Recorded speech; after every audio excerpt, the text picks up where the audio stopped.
বেশি চালাকি করছে। যদি নওশাদ এই ভুল করে তাহলে নওশাদকে ভাঙড়ে কিভাবে হারাবো নওশাদ ঠিক টের পেয়ে যাবে। তৃণমূলের সাপোর্ট পেলেও নওশাদ আর দ্বিতীয়বারের জন্য এমএলএ হবে না। একদম ঠিক, এটুকু বলে দেন। উনি এই যে বড় বড় মিথ্যা কথা বলছে দাড়ি রেখে আর মাথায় টুপি দিয়ে, ব্যান্ড হয়ে গেছে হুমায়ুন কবির বাংলার ভোটারদের। বড়পুরের বিধায়ক হুমায়ুন কবির তিনি নওশাদ সিদ্দিকীর বিরুদ্ধে একটি বিস্ফোরক অভিযোগ তুললেন যে তৃণমূলের সঙ্গে আতাত হচ্ছে, নওশাদ সিদ্দিকী বেশি চালাকি করছে, ভাঙড় থেকে 26-এ নওশাদকে হারাবো। কি বলবেন? দেখেন হুমায়ুন সাহেব কি বলেছেন নওশাদ সাহেব সম্পর্কে, নওশাদ সাহেব তার জবাব নিশ্চয়ই দেবে।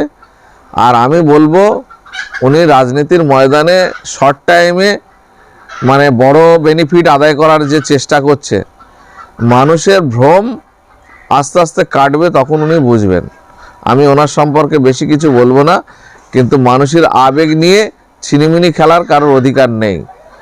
উনি যার তার সম্পর্কে যা কিছু বলে দিচ্ছেন, উনি নিজেকে কি ভাবছেন? মানুষের যার হোক সম্পর্কে যা কিছু বলতে হবে মিনিমাম মর্যাদা বজায় রেখে, আত্মসম্মান বজায় রেখে কথা বলা উচিত। উনি সবার সম্পর্কে বলে দিচ্ছেন উনি দুদিন আগে ছিলেন কোথায়, তার আগে ছিলেন কোথায়। উনি এখন মানুষের একটা মসজিদকে সামনে নিয়ে মসিয়া বানার চেষ্টা করছেন। এটা যদি আমরা বলি কি খুব খারাপ অত্যুক্তি হবে? ওনার রাজনৈতিক ক্রেডেন্সিয়াল কী আছে, বিশ্বাসযোগ্যতা কী আছে?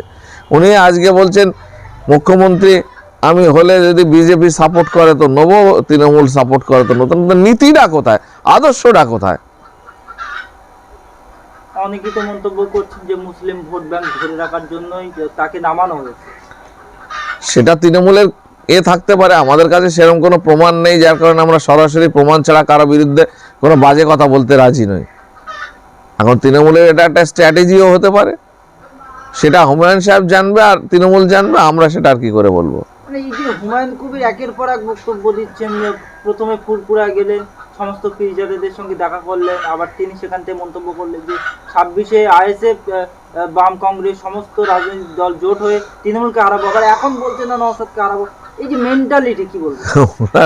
ওনার মাথায় কি চলছে উনি একমাত্র জানে। এখন সেটা আমাদের পক্ষে কি বেশি করে বলা সম্ভব? আর আমরা সত্যি কারো বিরুদ্ধে খারাপ কোনো মন্তব্য করতে রাজি নই। যে যত বিধানসভা নির্বাচন এগিয়ে আসছে একের পর এক উত্তপ্ত হচ্ছে এলাকা।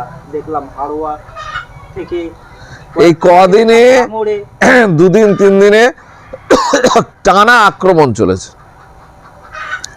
আমরা কয়েকদিন আগে দেখেছি চন্দনেশ্বরে আমাদের একটা মানে স্টুডেন্ট ফ্রন্টের নেতৃত্ব সেলিম তার নাম, তার বাড়িতে ঢুকে তৃণমূলের গুন্ডা বাহিনী বোম বন্দুক অস্ত্রশস্ত্র সহ যে অত্যাচার করেছে, সেই বাড়ির মহিলাদের পর্যন্ত ছাড়েনি। এই নোংরা রাজনীতি করছেন আর শওকত মোল্লা বড় বড় কথা বলে বেড়াচ্ছে। ওই দিনে উনি ওখানে হাজির ছিলেন এবং ওনার সভা ছিল। ওখানকার যে নেতা তার নেতৃত্বে ওনার সঙ্গে ঘোরেন এরকম নেতৃত্ব যারা, তাদের নেতৃত্বে ওদের বাড়ি ঢুকে দরজা ভেঙে একটা ছেলে, কম বয়সী ছেলে স্টুডেন্ট ফ্রন্ট করে কি অপরাধ করেছে, তার ঘরের তক্তাপোষের তলা থেকে বার করে সে লুকিয়েছে প্রাণ ভয়ে বাঁচার জন্য, সেখান থেকে বার করে তাকে যে অমানবিক মারা হয়েছে, তার এখন বুকের মধ্যে রক্ত জমে আছে, মাথায় বমি হচ্ছে। গতকালকে নীলরতনে সম্ভবত আবার নতুন করে অ্যাডমিট করতে হয়েছে। ভাবা যায় কোন জগতে আমরা বাস করছি, কোন ক্রিমিনালাইজেশনের জগতে আমরা বাস করছি? হ্যাঁ, তারপরে আমরা পরপর দেখছি পোলেরহাটে আমাদের কর্মীদের উপরে আক্রমণ করা হয়েছে, পা ভেঙে দেওয়া হয়েছে, চিনেপুকুরে আক্রমণ করা হয়েছে। গত রাত্রে আপনার রাজাপুরে একটা কারখানা লুটপাট করা হয়েছে, সেখানে যারা ছিল তাদেরকে মারধর করা হয়েছে। সেখানে কোরআন শরীফ টরিফ যা সাজানো ছিল সেলফে, সেগুলো সব ফেলে দেওয়া হয়েছে। কি করতে চাইছে সরকার? সরকারের নেতৃত্বের একটা আতঙ্কের পরিবেশ তৈরি করে ভোট লুট করার প্ল্যান চলছে। জনগণ কিন্তু সহজে ছেড়ে দেবে না। এটা মানুষের ক্ষোভ পুঞ্জীভূত হচ্ছে, এটা যখন বাস্ট হবে তখন সরকার বুঝতে পারবে আর সরকারের এই মস্তান গুন্ডাগুলো বুঝতে পারবে। ছেলে হয়ে কিন্তু মহিলাদের গায়ে হাত তুলেছে। আমি তো এটাই বলছি, মানে মেয়েদেরকেও রেয়াত করছে না, ঘরের মধ্যে ঢুকে, বাড়ির মধ্যে ঢুকে মেয়েদের উপর আক্রমণ চালানো হচ্ছে।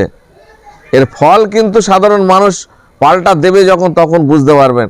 এই মানুষের ক্ষোভ পুঞ্জীভূত হচ্ছে এই গুন্ডা মস্তানদের হাতে অত্যাচার সইতে সইতে একটা জায়গায় গিয়ে দাঁড়াবে।